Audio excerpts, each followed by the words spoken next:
There's a cruel irony that often unfolds after you leave a toxic relationship. The very person who once devalued you, dismissed you, and turned their back on you suddenly becomes obsessed with getting you back. They start watching you, texting you, showing up in familiar places, or mentioning you in old stories. But it's not because they've suddenly realized your worth, it's because they can't stand the fact that they no longer have control over you. Carl Jung once said, "When we strip someone of their mask, we force them to look into their own soul." And that's exactly what you've done, perhaps without meaning to. When you walked away, you took with you the light that once illuminated their darkness. You withdrew the energy they fed on. You removed the mirror that allowed them to avoid facing the emptiness inside. That's when the obsession begins, not because they've lost love, but because they've lost their reflection. To understand why they become so obsessed, we need to go back to the beginning, to the moment everything started with the illusion called love. Think back to when you first met them. Didn't they appear like a prince stepping out of a dream, or a princess who made you believe you'd finally found the one? Everything seemed perfect, almost too perfect to be real.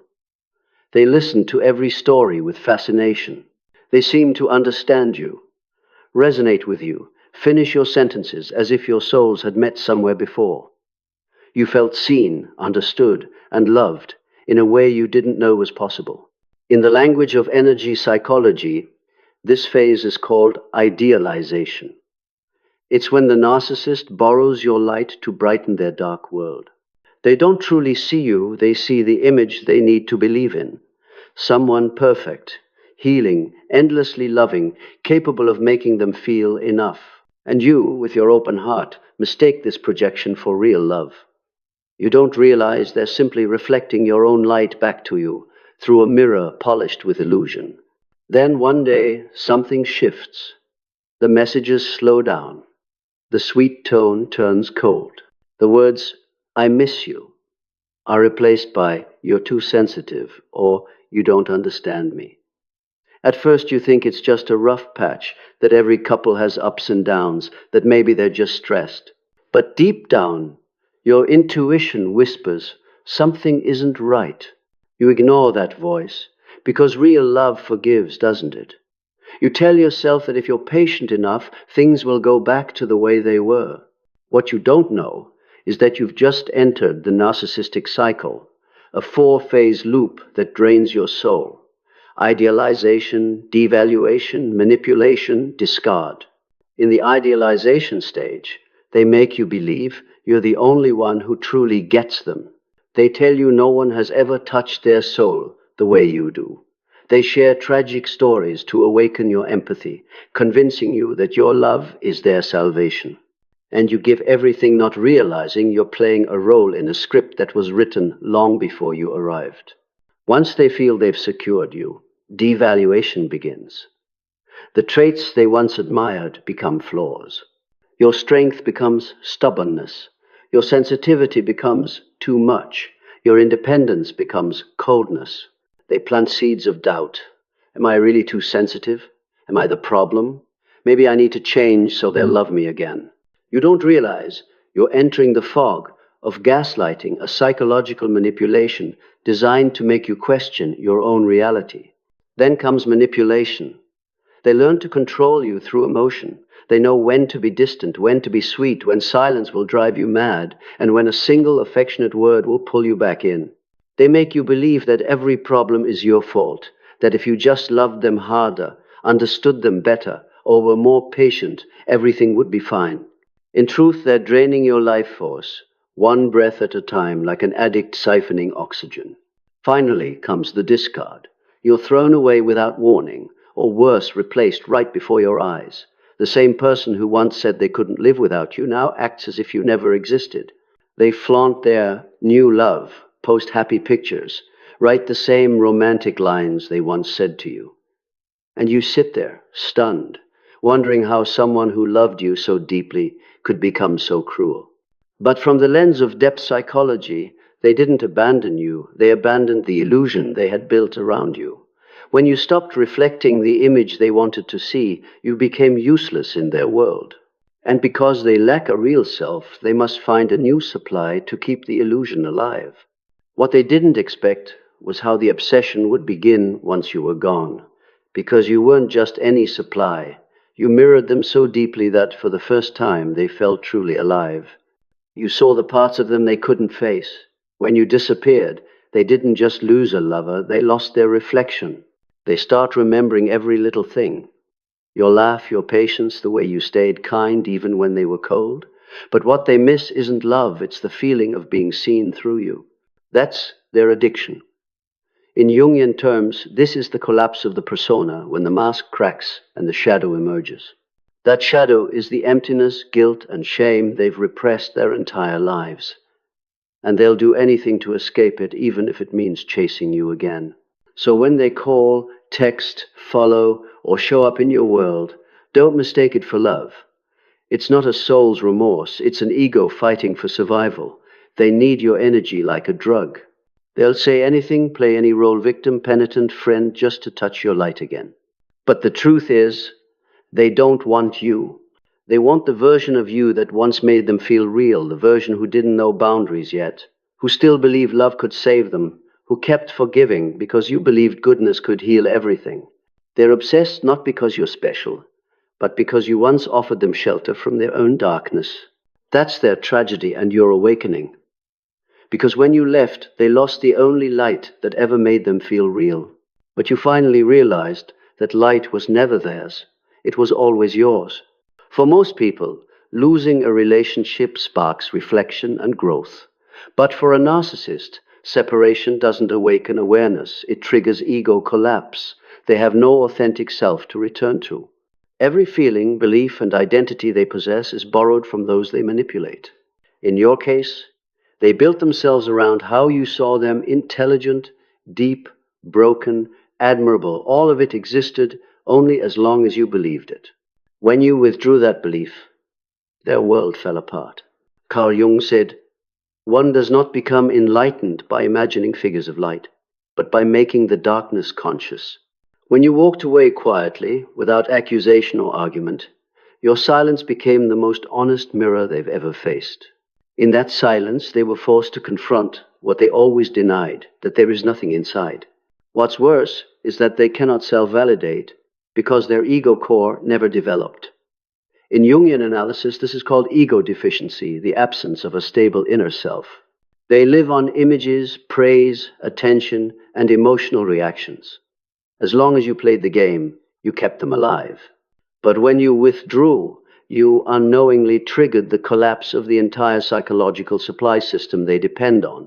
That collapse fuels their obsession, its survival, panic. So when the narcissist comes back, don't confuse it with regret. Don't fall for the sweet apologies, late-night texts, or "I can't live without you, please." This isn't love. It's a reconquest mission. They return not because they miss you, but because losing you makes them feel weak. They need to test whether their control still works, whether you still react, still orbit them, still feed their sense of power. In the narcissist's mind, every relationship is a map of power: who influences whom, who controls whose emotions, who makes whom react. When you walked away, you shattered that map. Pulling you back in becomes a test proof that they still rule the stage. That's why their return is never random. It's strategic, perfectly timed. They'll choose the moment you're vulnerable, lonely, tired, or ironically, when your life seems peaceful again. Because that's when they know their reappearance will cause ripples. They can't stand seeing you calm without them. They want to disturb that peace, not because they hate you, but because they're addicted to feeling they still matter. Every time you react, whether with anger or pity, they get recharged. They don't need love, they need energy. As long as you text back, explain yourself, or even just think about them, they win. Because it confirms that you're still inside their system, that they still exist in your mind. And in their world, existence equals power. They don't seek emotional connection, they seek fuel. When their energy drops and they lose attention, they return to the old source. You are the premium supply, the one who once made them feel powerful, valuable, admired. Their return isn't about reconciliation. It's about reclaiming ownership they believe is still theirs. That's why, when you've moved on, they suddenly reappear with a gentle message like, "I just heard our song. or "I was wondering how you've been." It sounds harmless, but it's a test. If you respond, they know the door is still open. If you stay silent, they change tactics, shifting from charm to victimhood. "I know I messed up. I've lost everything." And if you still don't respond, they escalate to anger, insults, and smear campaigns, calling you cold, ungrateful, or heartless. This isn't emotional fluctuation, it's a controlled strategy. They cycle through roles, the remorseful one, the pitiful one, the angry one, until one of them makes you react. A narcissist doesn't know authentic connection, they only know formulas. They keep changing roles until they find one that works, and then they stick to it. In psychology, this is called a trauma loop, an emotional feedback cycle that traps the victim. You don't realize you're being manipulated because everything feels real. They might cry, apologize, recall intimate memories. Only you two share, making you believe they truly miss you. But what they miss isn't you. It's the power they once had through you. For the narcissist, love isn't about connection, it's about reaction. They can't stand your indifference. They crave seeing you stirred, because in your emotional reaction they feel alive. That's why they hoover reach out after long silence, sometimes years later, even while with someone new. They don't love you. They just want to make sure you haven't escaped the system. When you stop reacting, they lose their sense of existence. Their ego can't survive independently. It lives only through reflection. So, pulling back old supply becomes an ego boost, a rush that says, "I still have power. I can still make people orbit me." They'll brag about it to themselves or to the new partner as a trophy of control. Carl Jung called this phenomenon possession by the shadow. The darkness within them cannot generate its own energy, so it must feed on others. When you withdraw your light, that darkness starves. And instead of healing, they choose the parasitic route, returning to feed again on the energy that once sustained them, yours. The frightening part is that they aren't fully conscious of what they're doing. In their mind, they genuinely believe they're making things right, that this love still has a chance. But beneath that illusion lies a primitive drive, the terror of losing control. A narcissist cannot bear the idea that you can live better without them. Your freedom is proof that their power was always an illusion. So they try to recreate the old cycle, reigniting memories, emotions, and longing to drag you back into the same role. If you agree, the manipulation restarts. Idealization, devaluation, control, discard. Only this time the addiction is stronger because you believe they've changed. They'll perform remorse more convincingly, love more passionately, and manipulate more subtly. But the core remains the same: control and possession. The heartbreaking truth is, they don't do this out of hatred. They do it because they lack the capacity to love. Love requires seeing another as a free soul, but to them, freedom is a threat. Love demands humility, but they survive on ego. True love is companionship, they only know domination. They can't love because they've never learned to see anyone as a person. Jung described this as the darkness rising when the light no longer shines upon it. And when you stop shining, their inner darkness spreads, consuming every thought, driving obsession. They can't focus, can't love their new partner fully, can't find peace. Every moment of silence becomes an echo of their fear of erasure. They think of you not because they want to come back, but because their mind needs you to mask the truth that they were never anyone at all. During the relationship, they made you an extension of themselves, you felt, and they controlled. You hurt, and they felt power. When you left, that separation shattered the illusion of unity. Spiritually, it's a kind of karmic reversal. The energy they once extracted from you now returns as a vast void, and they can't bear it. They try to fill that void with your image, watching your social media, asking mutual friends, retelling a distorted version of your story to preserve the illusion that they still hold control. But the more they cling, the more terrified they become, because your silence erases their map of identity. And this is what Jung called the turning point of confrontation with the shadow. And Only when there's no one left to blame, no one left to manipulate, does a narcissist begin to face the raw truth. Every soul must one day encounter the nakedness of the self, but most can't endure it. They choose the easier path to come back to you, not to love, but to flee from themselves. For you, this can be confusing. You see their tears, hear their apologies, sense their fragility, and you want to believe they've changed. But what you're witnessing is the desperation of a dying ego. They don't remember you. They remember the feeling of having someone to escape into. To them, love has never been a union of souls. It's an energy game. Whoever controls, wins. When you withdraw your energy, they lose. You become the living proof of a truth they cannot bear, that you survived their destruction, that your light was never theirs, and that love can never be enslaved by power. And with their deeply wounded ego, that realization is unbearable. You become a threat to their very sense of existence, not because of what you do, but simply because you exist. Carl Jung called this phenomenon enantiodromia, the reversal of energy when the opposite extreme emerges. In this case, you, the one who was once weak, controlled, and crying in silence, become their opposite. You are no longer the supply. You have become the source of light. And that light awakens the darkness within them more violently than ever. They cannot stand to see you at peace, because it forces them to face the greatest paradox of their lives. The person they once demeaned is now living authentically, while they, the one who thought they were in control, are collapsing. That is what keeps them trapped in the past. Every time they look at someone new, they compare. Every time the new person doesn't react like you, they grow frustrated. They don't actually love that person. They are trying to recreate you. But the cruel irony is that the more they try to copy you, the more they realize you are irreplaceable. And so they can't stop thinking about you. However, that obsession isn't romantic. It's energetic envy, a psychological tug of war between the urge to possess and the fear of being exposed. They want to pull you back, yet they resent you for seeing their true nature. They crave your light, but they also want to destroy it, so they won't have to be reflected in it again. This is what Jung described as possession by the shadow, when the shadow takes over the psyche and the person becomes the embodiment of what they once feared most.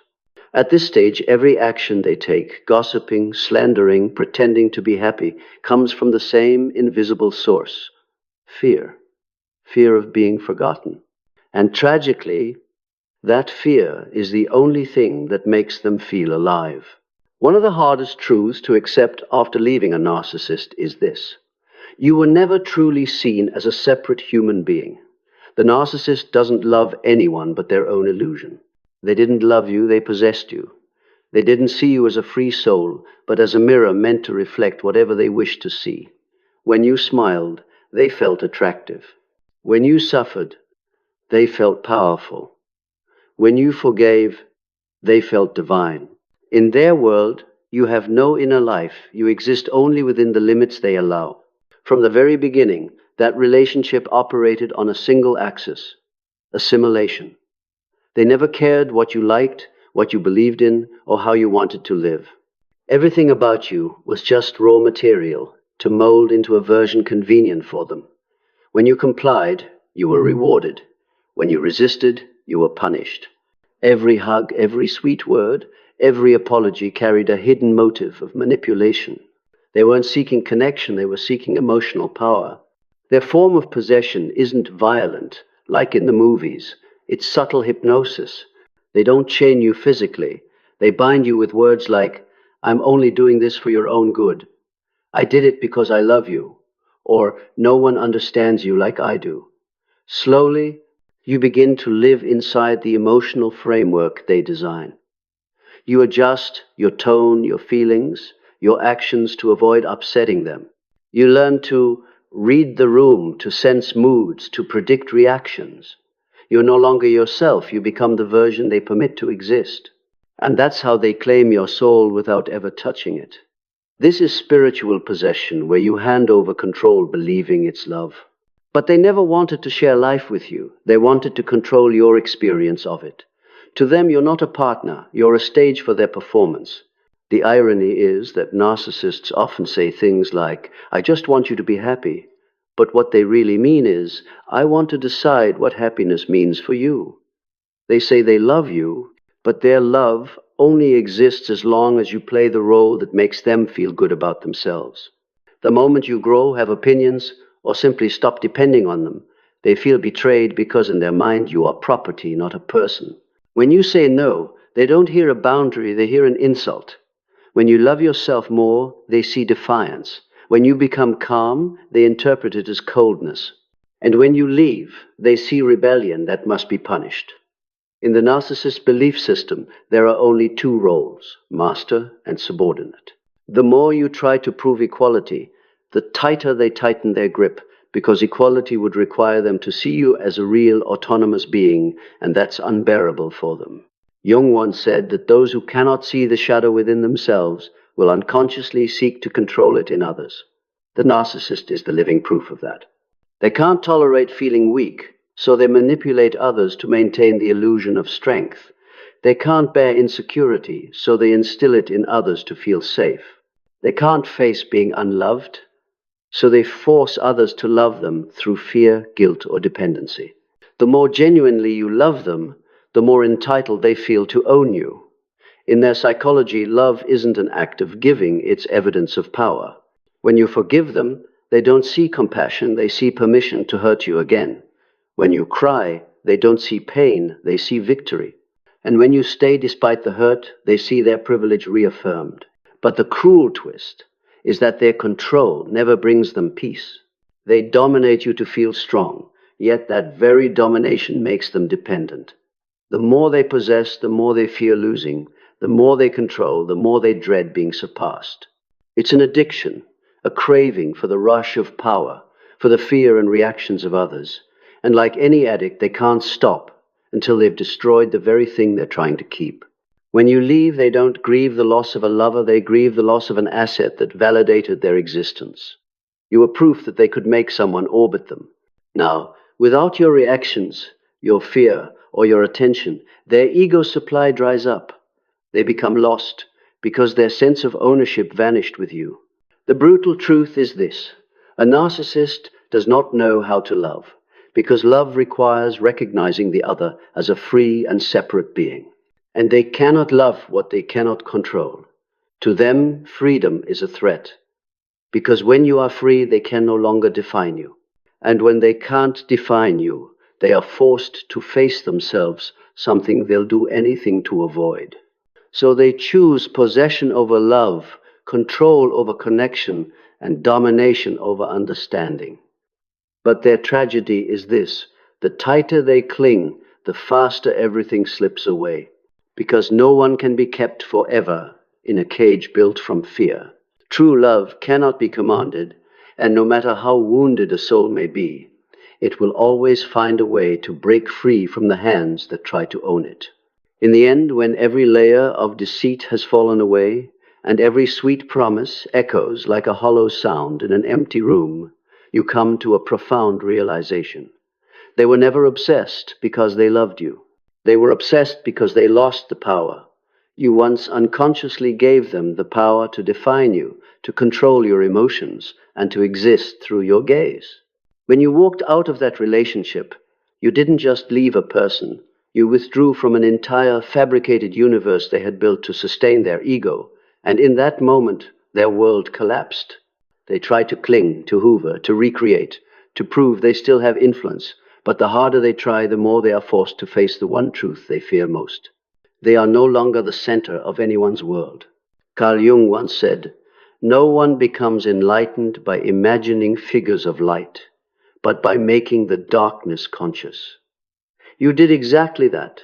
When you dared to look into their darkness and into your own, you didn't just shatter their illusion, you liberated your soul from the cycle of dependence.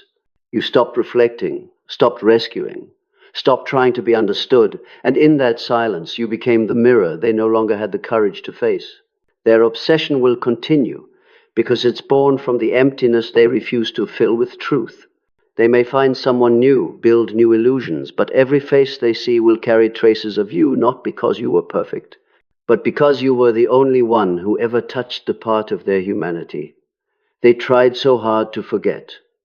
And they will keep searching until they either confront their shadow or are consumed by it.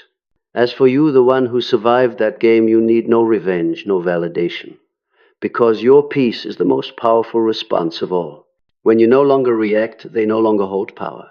When you no longer feel pain, they no longer have a place in your world. And when you choose to heal, not to win, but to understand, to release, to return to your true self, that is the highest form of freedom. They are obsessed because they cannot have you. You are at peace because you no longer need them. These are two parallel realities, one trapped in illusion, the other walking in the light of awareness. And only one of them is truly alive. The other is just a shadow, trembling within the emptiness of its own making.